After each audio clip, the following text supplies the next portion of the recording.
Sherlock Holmes, the brilliant detective known for his unmatched analytical skills and razor-sharp reasoning, had always prided himself on his intellectual superiority. His mind, a finely tuned instrument of deduction, allowed him to solve the most baffling of mysteries with ease.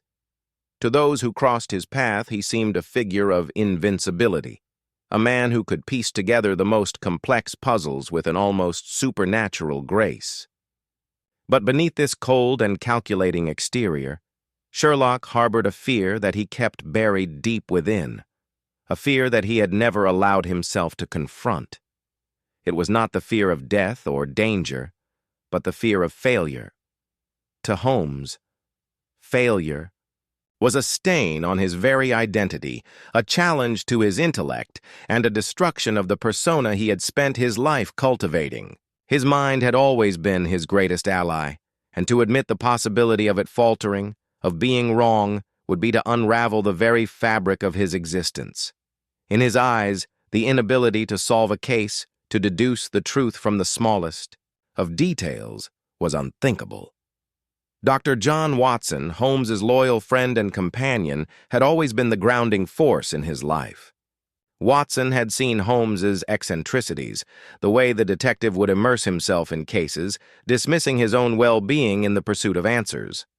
While Watson had witnessed many of Holmes's quirks and obsessions, he had never truly understood the depth of Holmes's fear. He had assumed, like everyone else, that Sherlock was immune to the weaknesses that plagued other men.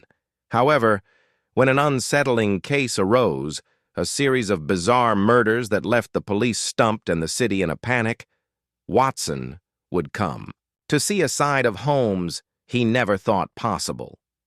The case was unlike anything Holmes had encountered before. The murders were strange, with no discernible pattern. The killer left no obvious clues, no motives that could be easily deduced. Holmes threw himself into the investigation with his usual fervor, attempting to unravel the mystery piece by piece. But as the days passed, the case became increasingly elusive. Holmes found himself stumped at every turn, his deductions leading him nowhere. For the first time in his career, Holmes was unable to see the connection between the victims, the crimes, and the murderer.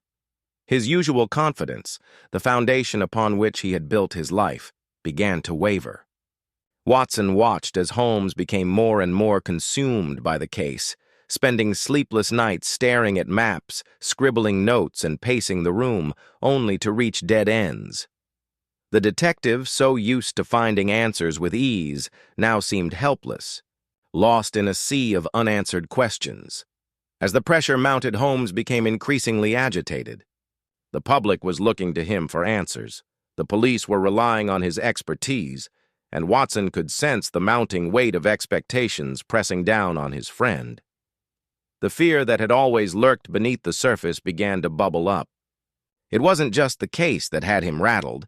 It was the thought that, for the first time in his life, Holmes might fail. The realization that he could be wrong, that he could make a mistake, was unbearable. As the investigation dragged on, with no progress, Holmes began to retreat further into himself. His usual sharp wit was replaced with frustration, and his unshakable composure crumbled. In a desperate bid to solve the case, Holmes made a bold and reckless move.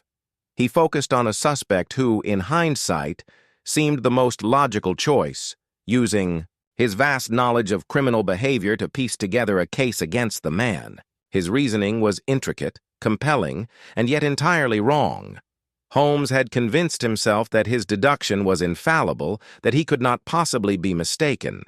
But in his haste, he overlooked crucial details, and the suspect he had zeroed in on was innocent. The real murderer, a completely different individual, was revealed only after the suspect had been wrongly accused and nearly destroyed. The realization of his error was a blow that Holmes could not recover from immediately. For the first time, his mind had failed him. His reputation, the cornerstone of his life, was now tarnished. He had allowed his fear of failure to cloud his judgment, and in doing so, he had made a mistake so grave that it threatened to undo everything he had worked for. Watson, seeing the toll it took on his friend, tried to offer solace, but Holmes was inconsolable. His greatest fear had come true. He had been wrong. The detective who had never known doubt now found himself drowning in it, questioning everything. He thought he knew about himself and his abilities. As the days passed, Watson tried to help Holmes regain his equilibrium. He reminded Holmes that failure, while painful, was a natural part of life, a stepping stone to greater understanding. Watson's words, though kind, seemed to fall on deaf ears.